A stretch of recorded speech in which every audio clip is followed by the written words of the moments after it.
There's Brian. Am I on? Am I live? You're live. You're Oh, great. alive. You're live and in stereo. In stereo. Wow. Great. Actually, I Well, think the revolution's not supposed to be televised, right, Ryan? that's right. I That's love it. right. I think My we're trying to camera's change off. that.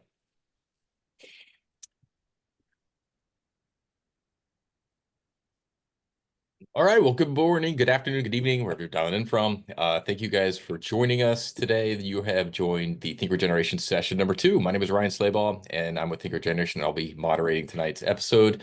Denise Nickel on our team is also be joining us. If you have any questions about the format or programs or what we're doing tonight, please ping her, and we're happy to get back to you and make sure you're aware. This is a lot of what we do for the first time. For anybody who's hasn't joined one of our live programs in person or with us on a virtual session or worked with us on the ground in one of our programs around the country. We're a 501c3 nonprofit that helps regenerative farmers and regenerative movement achieve its goals. We do everything from helping create economic development programs to creating peer-to-peer learning programs to working with the wonderful folks who are trying to make this movement work. And some of those folks are on this call tonight to be our guests, including Tucker and Merideth Garrigan with EnSoil. And I know Camille on their team is joining us as well this evening. So thank you so much for being here. We ran into this group a couple years ago when we were just starting our nonprofit. They were recommended to us from a biologist at Rutgers University named Dr. James White that many of you might be familiar with, who really saw some extraordinary things happening with the algae when it was applied into crop and pasture systems. And as it turns out, life begets life. And that's really the lessons that we're learning as we apply living things into our crop systems and start to change the paradigm away from killing and controls and into feeding and support and symbiotic relationships. And Tucker and Meredith have taught us so much about how you can approach a startup with kindness, with generosity, and by trying to build community and not just through domination and controls and world and the same things that have gotten us into this place in the first place and the same type of behavior. And so we're really here to support them and their message and what they're doing. The community of growers here, we really support and really welcome you guys here. We want to make this format an open format. We're going to hear from these guys and we're going to ask them some questions and have them introduce themselves here in a second. And then we're going to just open up the conversation to really achieve 3 things. One, to talk about this idea of transitioning and where it is in Oh my 2025. God. We talk about our Somebody. farming systems. You're Uh, we're going to talk about the managing the science behind field trials and kind of compare notes for those in the group who are doing their own trials and doing their own tests. How are you guys doing those? And what type of support do you need to really make sure you can trust what you're seeing on paper and both in the field and really make the good decisions both on inputs and management systems and going and marketing as well. What can you say? And then we're going to talk about if we have time, what we're planning and do a little bit of crystal ball looking and what we should be planning for this year and look ahead and try to see if where we're all thinking about 2025. So, Tucker, Meredith, thank you so much for joining us this evening. Meredith, would you want to introduce yourself and then turn it over to Tucker? Yeah, sure. Thank you so much for having us. We have definitely been building community of growers and everyone in between from farm to plate. And we've enjoyed really working with you guys. I'm Meredith Garrigan. I know a lot of you here. Thank you for joining us, everyone who's, on this journey with us. And I work in research and partner development and mostly here to listen again. The more I listen, the more I learn. And we, had 4 brand new epiphanies last week just with our soil consultants and our lab partners and things. So I'm excited to hear what our growers have to say here and just really appreciative, of the work together. Thanks, Meredith and Ryan. Yeah, thank you again for all the work y'all are doing. We really enjoy everything we get to, every time we get engaged with you and Denise and the team. Yeah, I mean, I really love the topics here. I spend a lot of time on the road meeting with growers, whether it's at a conference or it's our own events or just riding around in the truck.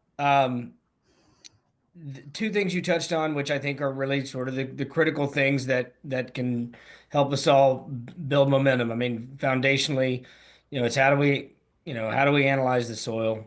so we can measure biology and know how to make management decisions based on those measurements. There's a tremendous amount of power in the life in our soil. We just need to learn how to work in conjunction with it, in collaboration with it, rather than controlling it. And then the big part here is the economics. I'm really excited because we've got a good cross section here of people at different stages of this strategy, this journey that we can hear from.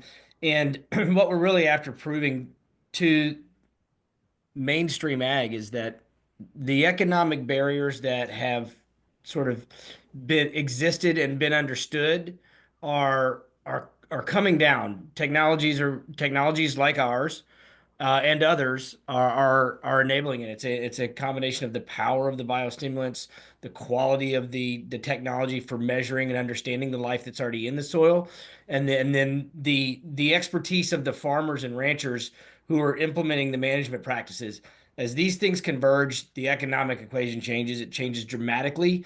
And from where I'm standing, there is absolutely no conflict between soil health and on the better on-farm economic outcome. I think they're directly correlated, and in years past, maybe they've seemed in some sort of opposition to each other. But I don't see that after 4 years of traveling and speaking with farmers and ranchers all over the country. So excited to get into it, and I really appreciate everybody's participation today.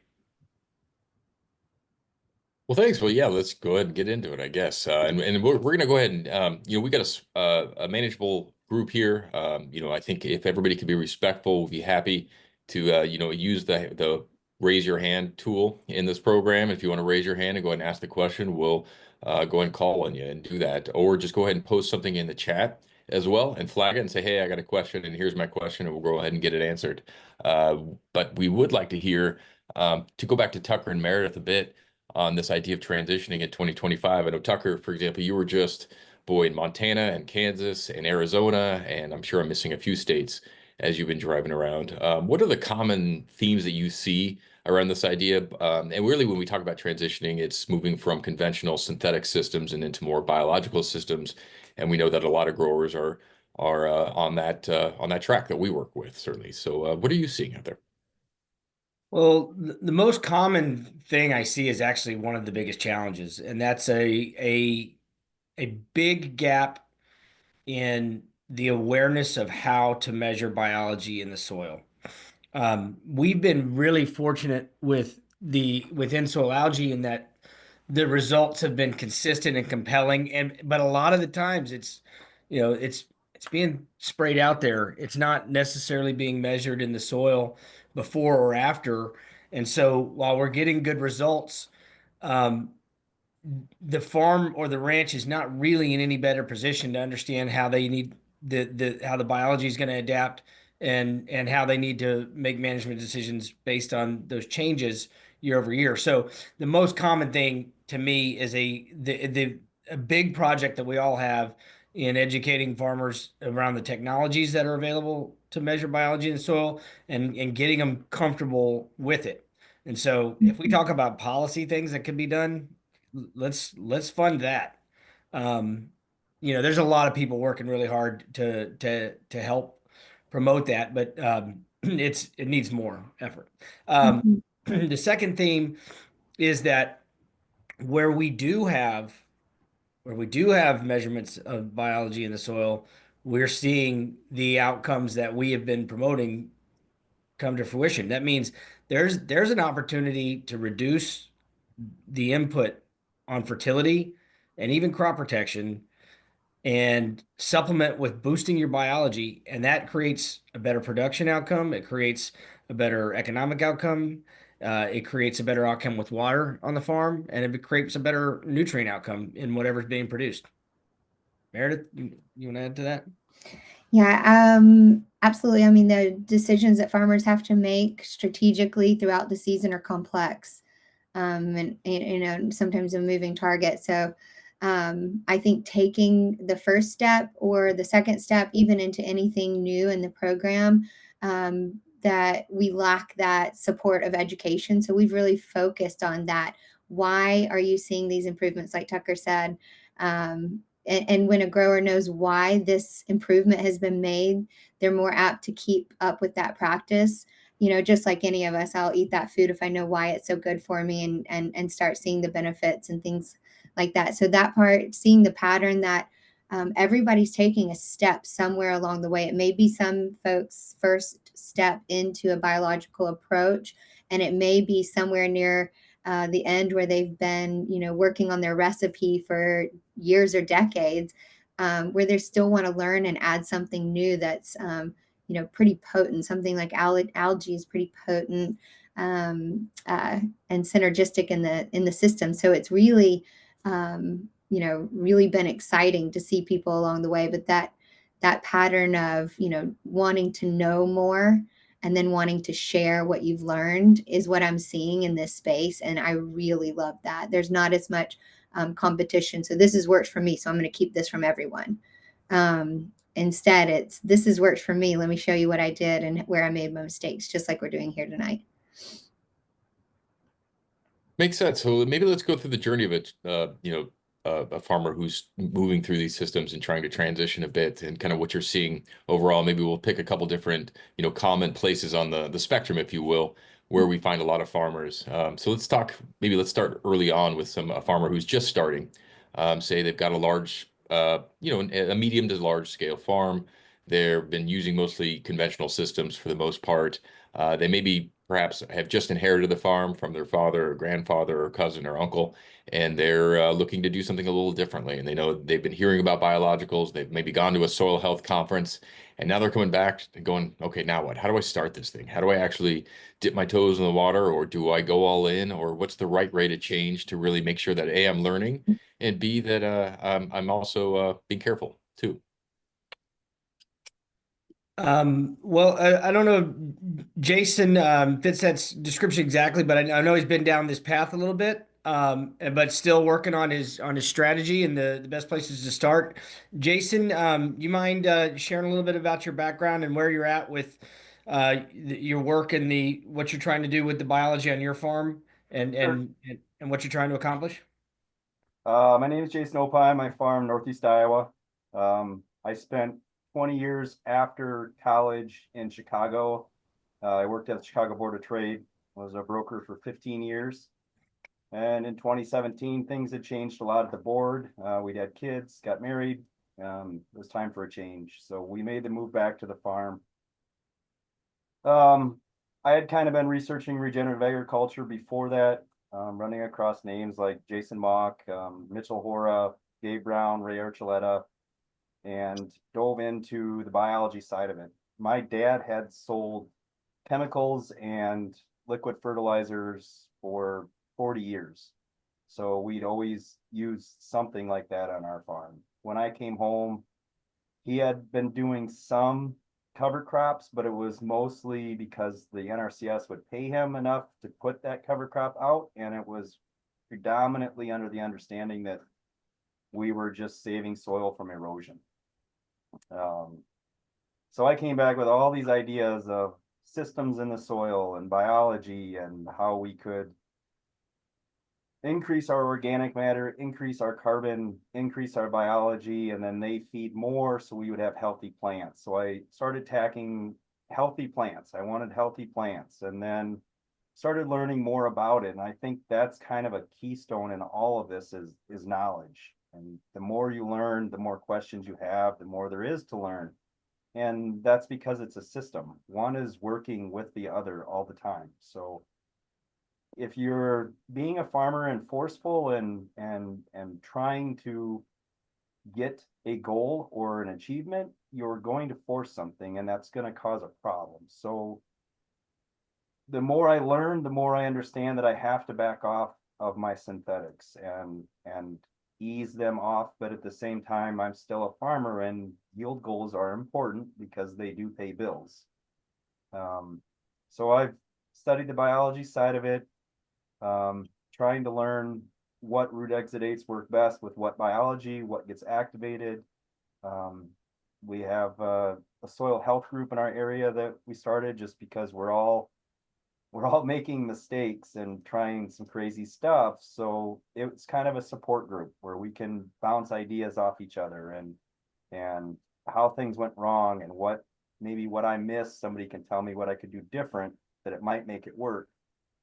And we have DNR in the group, we have NRCS in the group, we have a microbiologist in the group, just to bring understanding and gain more knowledge so that we can push it further. I think it's a great thing that can do great things for the future. There's so much understanding that has to come with it to actually make it work. And that's difficult, especially when the average farmer you talk to is 65 years old. And now you're trying to tell them they need to change, and telling someone they need to change is telling them that they did it wrong before, and that's difficult. So it's a touch and go situation, and you just present things and make people think and try and turn switches on and make them search for more. If you try cover crops, the next step is you start thinking about cattle. I mean, that's where I'm at now. And I have a farm operation with 125,000 turkeys raised every year. So I really don't have a desire to have animals, but I know that's another further step for more biology, a faster approach to repairing my soil. Did I cover some aspects? That was great. Yeah, absolutely. That was fantastic. I'm wondering, Jason, when you were going down that journey, when you started first to look at soil health as a tactic on your farm, were you testing, or did you do soil testing early on, or sap testing? Was there kind of some baselines that you went down to kind of understand where you started? We soil test every other year. So we do half of the farm and then we do the other half the next year. So we've always soil test. I'm studying more of Albrecht stuff and Neil Kinsey stuff and trying to create balance, because before it was always very high is great. Well, now we're talking about staves and binding and nutrients that aren't available. But then that helps me work in the conversation of biology again, of we can break some of those bonds. We can get those nutrients when needed if that's there. So we're doing more species now rather than just rye. We're working in camelina. I'm always putting an oat in with it. Before our corn acres now, we're using wheat instead of the rye. And we're doing more Haney testing to kind of see where our carbon burst is at and how our carbon is building. But as far as gathering data to chart it out, no, we haven't gotten there yet. I feel like I'm scrambling really fast now just to keep up. So it's hard to be the scientist also. You said it. Yeah, no, absolutely. And I appreciate the Albrecht and Kinsey references. I'm curious, are you measuring any of the, cation exchange capacity or any kind of those facets in your soil? Yep. We always get the base percent, so the base saturation, and the calcium mag is something I look at very closely now. And I learned of Neil Kinsey from going to a conventional farmer seminar at the Hefty Boys in South Dakota. So I'm a person that believes we can all work together. I mean, we're all trying to achieve the same thing, and that growing something. So if we can meld ideas, I think that's better than pointing fingers and putting people on the ropes. So I have a lot of very conventional friends, and I have some organic friends. I have some biodynamic friends. So I think it can all come together. And I use that in my turkeys too. I learn more from organic guys because I'm trying to be antibiotic free. And that has to do with nutrient loads and vitamins that I can use before problems arise. So I don't have to hit an easy button. And the soil is the same way. If you can build that biology and understand how it works and when your fast times are or your slower times, then you can propel it further and get a healthier plant. And I was really happy to meet Tucker because I think EnSoil and the way that algae works with biology is going to make this easier to get off of some synthetics and build my biology faster. Northeast Iowa is not a great growing point for cover crops. It's kind of chilly. Yeah, I would think you'd have about 3 weeks maybe at most to get something in after harvest. Yeah. Yeah. Yeah.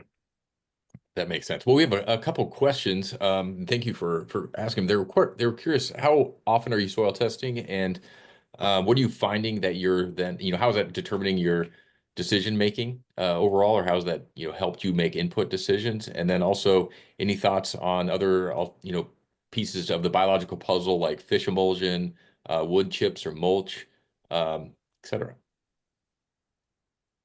Uh, we use our turkey litter. So we have meat birds, and their bedding is wood shavings. Sometimes I'll use oat hulls. So there's a lot of carbon in that. So I guess that's kind of like using wood chips in my field. There's a big fungal component of it because it sits out back. It's not composted.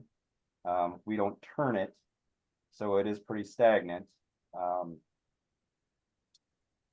I don't use any fish emulsions. I do use humates. I've come across those now 3 years. This will be the third year. The first year I did some tests. Last year I used it in all my fields. And that helped me cut back some nitrogen because there's a binding component there, a holding component. And again, feeds biology. So it's like I told Tucker, I'm kind of agnostic in that I'm standing on both sides of the fence. I'm conventional on one side, but I'm trying to become biological.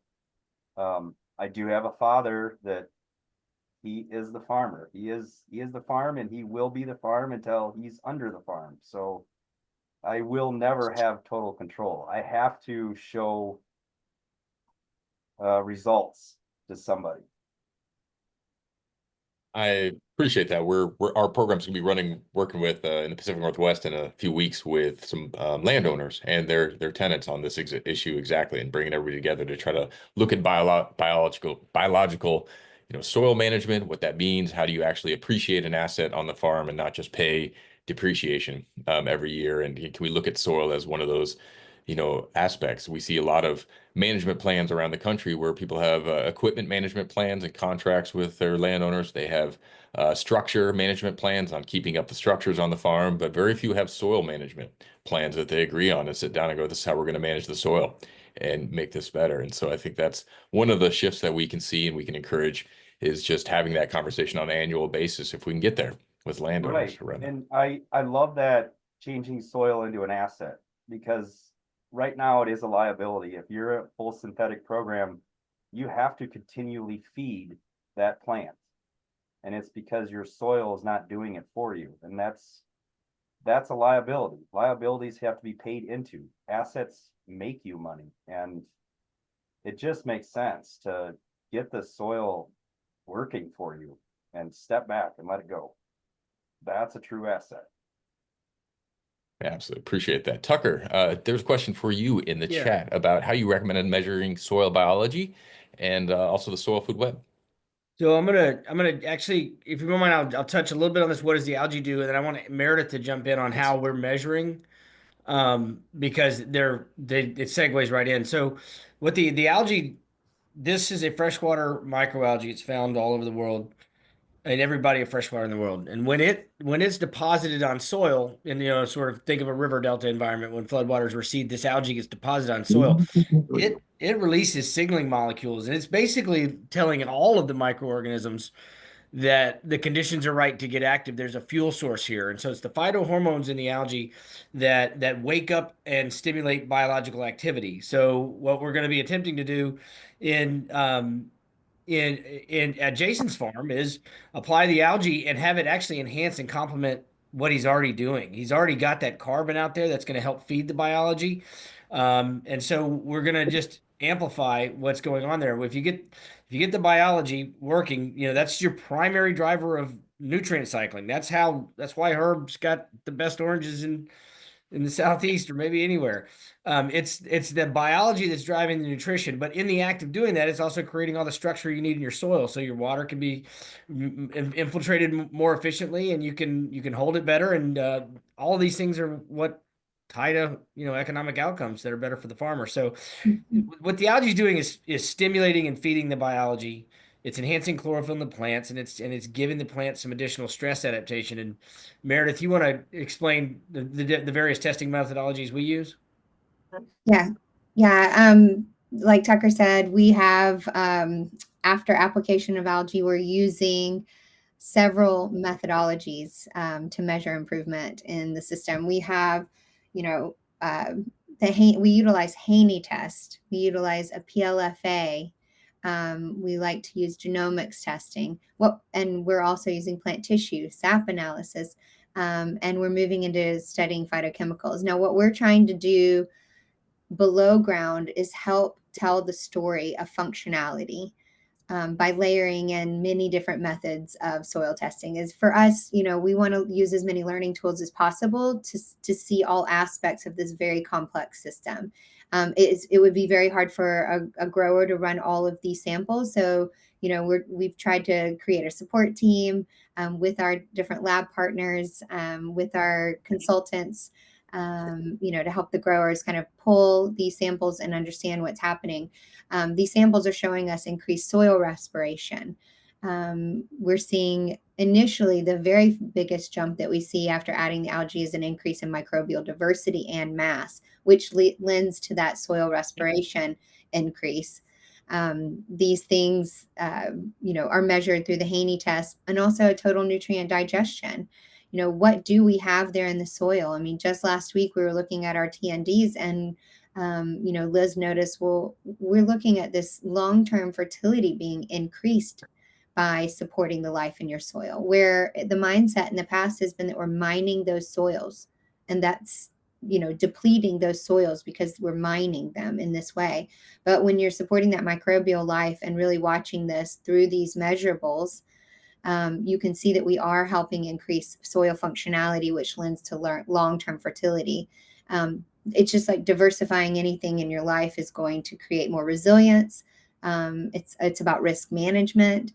And so we really use these tools to teach, but also to help the grower make these steps through the transition so they're not so scary, they're not so risky, and that we're all learning together along the way. I don't know if I left out, but bricks measurements, looking at chlorophyll meters. There's so many different tools to show improvement, and we're trying to tap into each of them. I think it's important to say too, we work with growers all over the country and in 15 other countries right now. Everyone has a different way of measuring improvement, and they really love, the labs they work with. And we try to work with each grower and what they're comfortable in doing, but then add some of the things we've learned along the way. And it's most important that they're going to be able to share this with their community. So something that's widely accepted to them or a lab that's widely accepted to their community is the most important, because just like Jason said, we're creating this knowledge base and bioregional approach. And, people feel like they're in silos working alone on their fields a lot of the time. But what happens is we travel around and talk to so many growers. We know someone right down the road that they might not have known that's doing this as well. So we're constantly trying to pair growers together, and then just sit back and listen to, how they're learning the system or what they've done.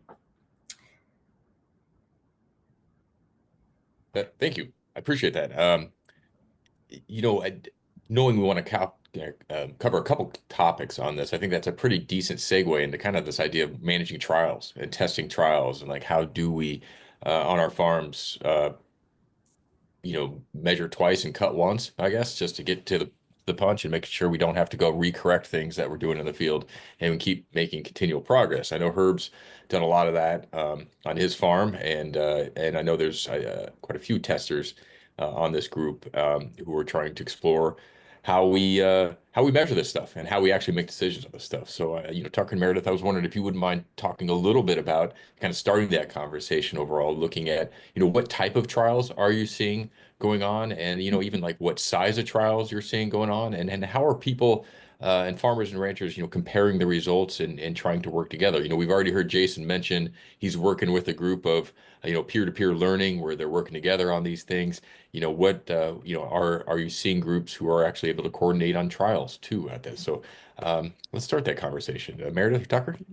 I'll send this over to Tuck, but first I just want to say we, while we're going through our data from 2024, we were just on a call, and I forgot to mention we're also utilizing metagenomics, which are fascinating ways to learn about the interactions and each of these bacterial and fungal species roles in the microbiome and in creating a healthy crop and a really resilient resilient crop. But we were covering several different kinds of samples, a metagenomics, a Haney, a TND, and a tissue sample. And one of the lab consultants said, this is the first time I've had a meeting where someone brought all of their samples and wanted to look at them all integrated. And I think that may be that could cause a real problem. There's a lot of different measurables in there. So we're seeing this holistic approach to helping the grower really grow, and more collaboration amongst technologies is what we need in order to learn the most, the quickest, and the safest. So I think that's been really my favorite part, is integrating and collaborating all of these groups together to learn more. We're just devouring so much new information. And then Camille's on this call. Camille helps us, really summarize and tell this beautiful story through our growers reports for our growers and our other partners that we're working with in the field, other biochar, vermicompost teas, cover crops, whatever else we're utilizing in that system. We're really sharing information across the board so everyone can learn together. Ryan, the spectrum of trials that it really is a spectrum, right? So the vast majority are with our farmers doing check strips. And it could be as just simple as, I've got flags, or I can, I've marked where the algae's gone. And then, obviously we're bringing in the Haney tests. We really want everybody to get familiar with the Haney test. It's a technology that's deployable at scale by the farmers themselves. Meredith touched on the metagenomics and the DNA analysis of the soil. That's helping us understand how our product actually influences the organization of the microbiome and how that correlates to nutrient acquisition in the plant. Very cool stuff. It's very validating, and we're seeing how the organizations actually in the plant microbe communication is really doing what it needs to on its own. Let's not poison it and support it. And that nutrient acquisition is pretty strongly correlated with yield as well. Not always, but so those are the things that we're learning, that we're funding. But I'd actually like to get Jay Lane into the conversation. Jay has done a really cool job with his check strips. He gives us some of our best visual info. And Jay, you're pretty far down this. I mean, multiple years of working on your soil, and you're one of the most efficient we know in terms of input reduction and production. So if you don't mind sharing your program. Yeah, so I'm not going to speak to the soil health aspect of it because I'm not versed enough to do it. I can speak in terms of yield and dollars. I made a couple notes here. In soybeans over the last 2 years, we have doubled the amount of pods on the top 3 nodes. I think I've sent you pictures, Tucker. On average, across every acre that I've tried it on, which is now over 2 years, it's been about 2,200 acres, is a 4 to 9 bushel increase across those acres. It's a $90 value on the average crop sale. And then in corn, last year, when we had a horrible drought, very stressful summer, I saw better results then than I did in a good year where everything yields. Corn was a 15 to 28 bushel increase when you compile everything over the course of 2 years, over 600 acres of corn. That's $140 value just in straight head-to-head yield, treated and untreated. So, and that's how I run the business. I farm 2,500 acres. We hay 700 Haven't applied anything to the hay ground yet. We discussed doing that, going forward. I partnered with another group to fund some of the Haney testing, so that'll be good to cost share some of that, take care of some of that cost, and really integrate this and help me understand, what I can do. Another report that a guy from Virginia Tech and I put together was interesting. I just want to make a comment on this. Phosphorus uptake in corn. My typical starter fertilizer, and Tucker and I have discussed, I've been able to all but cut out 100% of my nitrogen input on corn while sustaining yields, at least in head-to-head trials. So regardless of the average yield on the given year, we're still within 10% of yield given the nitrogen reduction with the algae applied. But in terms of phosphorus uptake, what we saw last year in corn was I'm putting out a 6.26.6 starter, and my yield is worse there, and my phosphorus available phosphorus is lower where the phosphorus is applied than it is where the algae is applied in furrow with no phosphorus. I thought I had some numbers here. 1.7 more kernels around on each ear of corn, and then you multiply that by 36,000 plants per acre. That's a significant yield increase. It's been a big collaboration with myself and this guy and a couple growers in Virginia. I think David Hula took part in some of this, but yeah, that's one of the aspects that I'd like to maybe touch on. It was more of a fungal dominant conversation in terms of biology and not being killed off by synthetic application. That was the most interesting thing. I'm always nitrogen. I'm always worried about nitrogen inputs. It's so expensive. Phosphorus isn't cheap either. None of it's getting any cheaper. And if we're killing off biologicals that carry the phosphorus to the plant, we need to be cutting back on that synthetic, maybe putting in some algae, helping carry that phosphorus to the plant, be more efficient in yield, and be easier on the pocketbook. I hope it didn't talk too long. No, that's great. And Jay, you've been no-till and cover crop for how many, 7+ years? Am I selling you short there? No, I've been farming on my own for 5 years.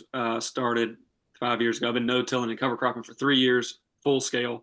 And we went from 0 cover crop acres to every single acre, just because I lost a ton of money the first couple of years I was farming, and then really kind of started figuring out what I needed to do.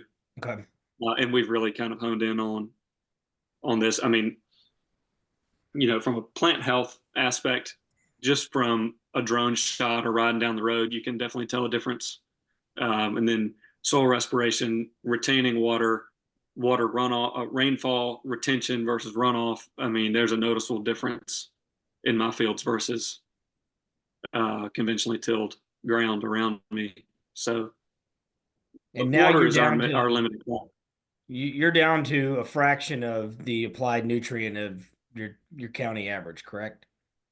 Oh my God, yeah, like we're fertilizing for 250 bushel corn, and I am expecting to maintain yield or be within 25 bushels of that with no nitrogen applied.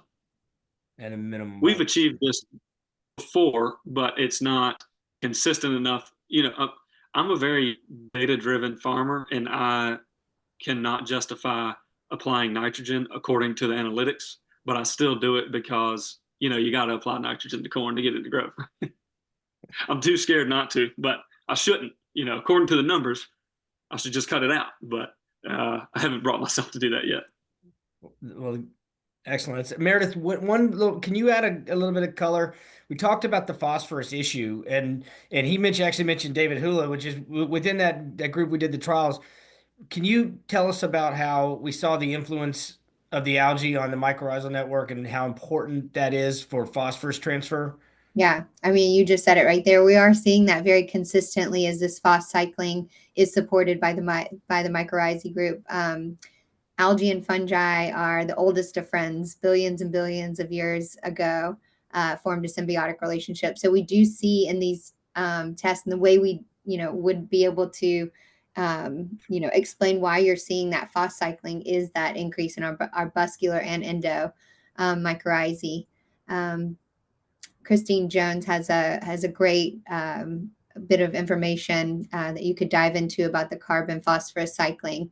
And then, every time you apply one, you break the other as well, and you disrupt the other. So there's a whole cycling channel there that you've tapped into by reducing your nitrogen, Jay. And we're definitely seeing those on other tests where we're looking at nitrogen reduction side by sides. We had a couple questions come in, and thank you guys. This is really good conversation. The question was, I believe for Jay, is what covers are you applying, and are you planting green, and when are you killing off the cover? I plant green, kill it off immediately because in corn, specifically to corn, I'll spray and kill it. Or we roll it down and then spray a residual to keep everything clean because I grow non-GMO corn, so I don't have a glyphosate luxury. And like I said, I still want to maintain commercial yields and still market corn like a normal farmer. So I need weed protection, and that's the best way to do it. As far as cover species, the best cover crop I've found for corn is, and just strictly based on value for yield in corn, is monocrop and hairy vetch, and then managing that appropriately. But that does nothing for diversity or water infiltration or any of your typical soil health benefits that you'll get from a cover crop. Hairy vetch is just a massive potassium and nitrogen contributor to the soil. So if you can make that work, I've been able to be successful with a monocrop vetch. I have a biomass sample that I took last year. My monocrop vetch was able to achieve just above the ground, and a biomass sample from Regen Ag Lab was 300 pounds of nitrogen and 497 pounds of potassium available to the corn plant. So there's a lot of nutrients that are there. I just have to find a way to make them mobile and get them to the plant. But I'm a big fan of vetch. It's hard to manage, but we put out rye, black oats. I love black oats, crimson clover, Balanza clover, and hairy vetch. Vetch is my main crop, but I do a blend on almost every acre. But if I'm pushing corn ground, I'd say hairy vetch all the way. And are you betting, Jay, in the long run? Oh. You asked about nitrogen timing. Yeah. Late nitrogen may still pay. Yeah, I agree with that. Like I said, I definitely am a huge fan of applied nitrogen. According to the last 3 years of research I've done on my farm, I would be okay not applying nitrogen. So basically, when you consider interest rates, any applied product that costs them cash out of pocket, or you're using a line of credit to apply, I don't think you can justify the nitrogen application, regardless of the timing, when you consider the yield output and then you compare those dollars. So if you look at it from a monetary standpoint, maybe it's a wash. From a yield standpoint, side by side, yeah, maybe you do increase the yield, but at the end of the day, bottom line, I don't think it increases your profit margin at all in comparison. No, I appreciate that. This is a really important topic, because as we look at transitioning overall, that this is where we see a lot of growers really working hard at. And so I really appreciate this. There's a follow-up question. Thank you, Jay. The 20 pounds per hairy vetch. So that's per acre. Yeah. So that's the 20 pounds of monocrop. I'll put about 5 pounds in a blend. Okay. So because you don't want to choke out everything, vetch will net everything down and just kill everything. Makes sense. And are you betting in the long term, Jay, that as you're applying biologicals and you're growing your soil organic matter a bit, that efficiency in the soil, that uptake of nitrogen, for example, will give you that confidence to go that last mile at some point? Or are there signals you're looking for in your soil testing or soil structure or soil that in itself that would give you the confidence? It definitely should. I mean, my respirations increased year over year, regardless of the season we've had or the yield or the previous crop, or you give me the variable and it's increased over time. I will say, well, not that this pertains to everybody, but Tucker and Meredith have been out to the farm. I farm in Northeast North Carolina below sea level, and most of my organic matter is above 20%. So I'm actually battling too high of organic matter and trying to retain water and really make everything balance, like was mentioned before. So I've got a plenty available. I just need to find a way to balance it out. Amazing. All of our growers attending from Arizona just tuned off. They're like, just kidding. Yeah, that's amazing. Congratulations on that. Meredith, Tucker, I guess when you guys are working with trials and growers around the country like Jay, are you seeing that that type of ability to give? I mean, $50 an acre less nitrogen could be early retirement for a lot of farmers around this country, generally speaking. Yeah, I was happy that Jay touched on that ROI and how we're measuring improvement and cost savings. And we're always looking at that input cost, right, compared to the yield there. And there's a lot of different measurables in between. And yeah, we are seeing that with a lot of our growers, and we're helping shape our sampling program, soil sampling and tissue sampling and all these things along the way. So even if there's a nitrogen load at the beginning, we can maybe make a mid to season to late pass decision and hold back some of that, wherever we can find the cost savings and wherever the grower is comfortable doing that. We're just really working a program that suits them and where they're comfortable. So I'll tell a quick story. So when we got into this, we reached out, and Jay was one of the farmers, and Russell Hedrick and Nelson Bird in Missouri and a couple others. We went to him and realized, look, what we were doing with small fruit and vegetable production in South Carolina is this is a different application on your acres, and we asked for some input on pricing. And I remember telling Russell, I was like, well, you're not accounting for the 40% reduction of nitrogen that we're going to start with, right? And he looked at me and kind of smirked. He's like, dude, nobody's going to do that. He said, good luck. And I said, well, that's our message. Like, there's ROI right here. Let's cut nitrogen. And, of course, we were a bit naive, and that served us well because we just kept walking into people's dens and saying this. And so we've had enough. He was right, right? Most people say, hey, no, I'm going to add algae to this thing and we're going to chase yield. And,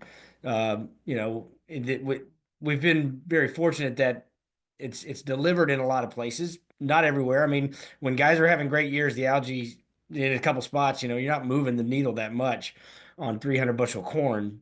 But in stressed environments, it certainly has shown up big time. But we've had enough people, and Brian Massard, who's on the call, is one of them, that had either been more motivated than we were to cut the nitrogen, or been willing to put some acres toward this and follow. So while I would say north of 80% of the growers that we've met and been able to work with have not been willing to cut nitrogen year one with the algae. Enough have that we're really building a cool data set and proving that there's too much nitrogen in the system anyway. It's detrimental to the communication process, and getting it out of the way at the same time you can stimulate your biology is that's a compounding effect. So I mean, Brian is one of the first guys that we met that was really motivated and about cutting his nitrogen, and he can tell, he can talk from that perspective. Yeah, Brian, I'd love you to share that and then take it on into what you're planning for 2025 too, because I think I think everybody would love to hear. If Brian's still got a connection, where are you? Sure, if I see Brian still on the call, he might have dropped off. Did we drop Brian? Cliffhanger. I think he might have dropped off, but we'll follow up with him. But Brian, if you're on, just weigh on in here. But I think, no, what I'm hearing overall, and I think, sounds very similar to what other agronomists, guys like David Knaus and others around the country that have been talking about for quite a few years, which is excess is not deficiencies in the soil, and what they're seeing as commonalities, and that nitrogen is certainly one of them, especially in areas like Pacific Northwest, Upper Midwest, that they see a lot of nitrogen being poured in year out, and they do see it as excess because of just how much is running off into the waterways, which knows the soil is not holding it to begin with. So why are we putting so much money in that? So I think that's the farmers see that, but then it does become the question that Jay and Jason and others are working through, which is like, okay, how do I substitute, and how do I move beyond the system, and how do I make sure that I'm still getting taken care of at the end of the harvest? So these are really critical pieces. I live in Illinois, and yes, we can't go fishing at the end of the summer because of the amount of nitrates in the water and nitrogen that's pollution that's going on Hey, we here, have and that's it's a big issue. Hey, right across the river from you. And well, Keith, you're not far. We got Keith on here, Oh, and yeah. last year was his first year. And Keith, I don't remember. Did you reduce nitrogen? Which one of those camps did you fall into your first year using the algae? If you don't mind unmuting and sharing.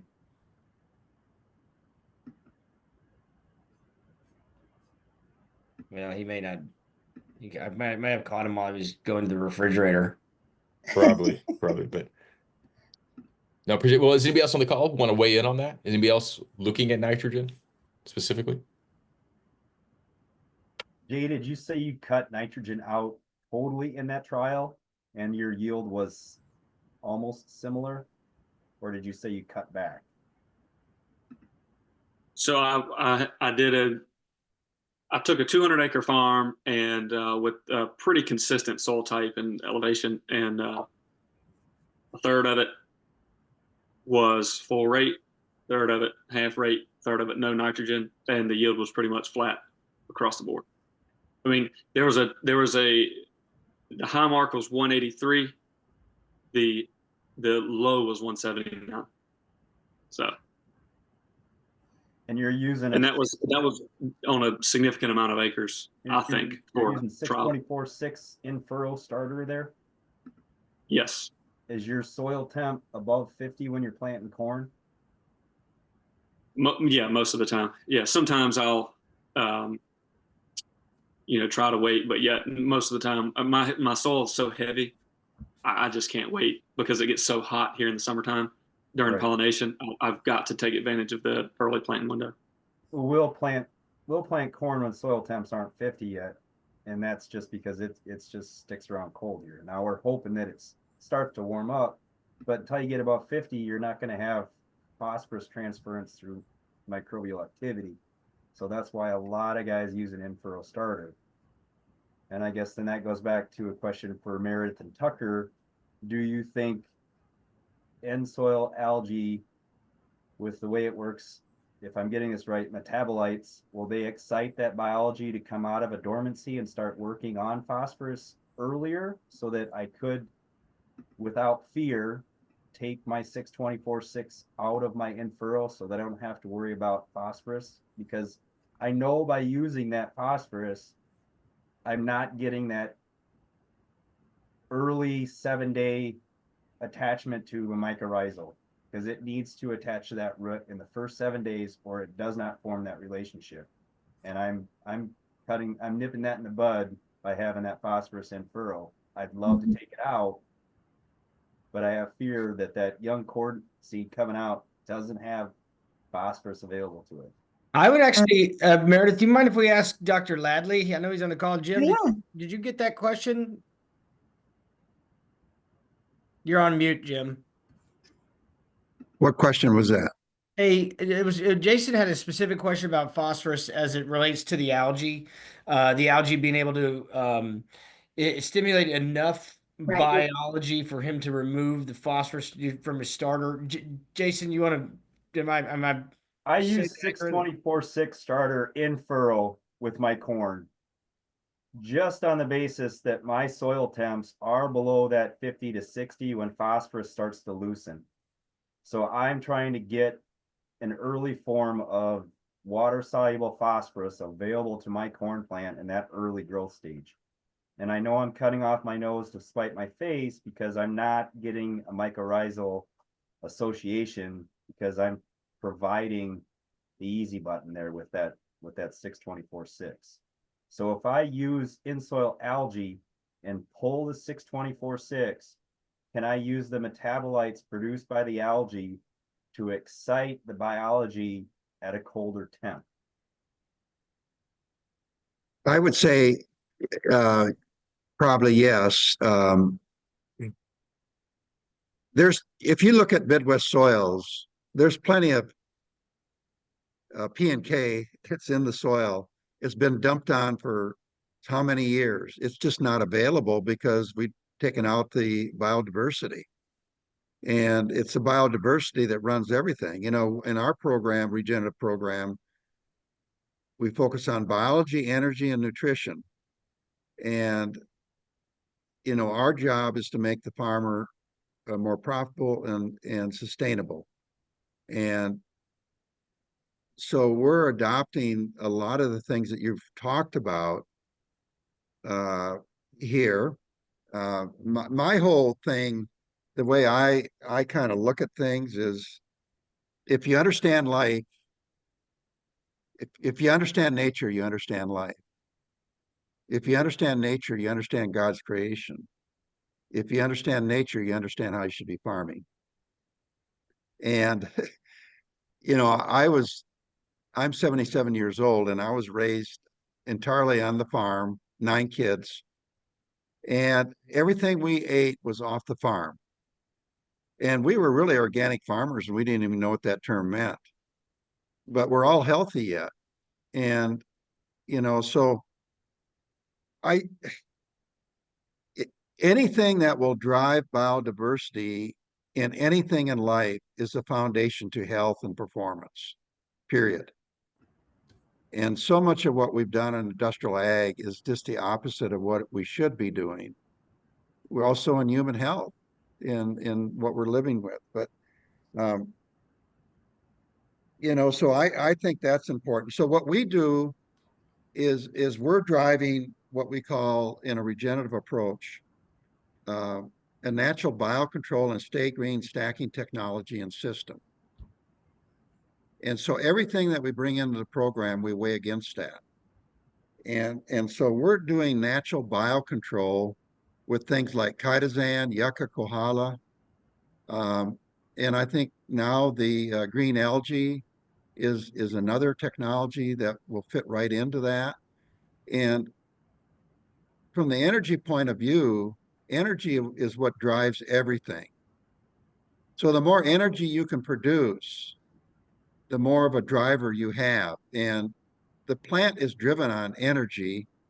And we know that comes from the sun, but it comes from the CO2 collection. So, you know, when you look at it really, and it's really kind of interesting. If you ask the grower, what percent of the plant is made out of CO2? And I would tell you that there's probably 1 in 100, if I'm lucky, would understand that. And you say, what is the limiting nutrient? And they all say nitrogen. The limiting nutrient is carbon. And the plant is made up of 45% carbon, 45% oxygen. So 9% of the plant is made out of CO2, 6% hydrogen, and 1.5% nitrogen. So 97.5% of the weight of the plant can come out of the air. Now, some comes out of the soil, but when you look at those elements, they're all low atomic weight. Carbon is 12, oxygen 16, hydrogen's 1, and nitrogen's 14. So what puts taste, flavor, and nutrient density and you know, taste and flavor, and builds the high brick aspects of the plant and energy?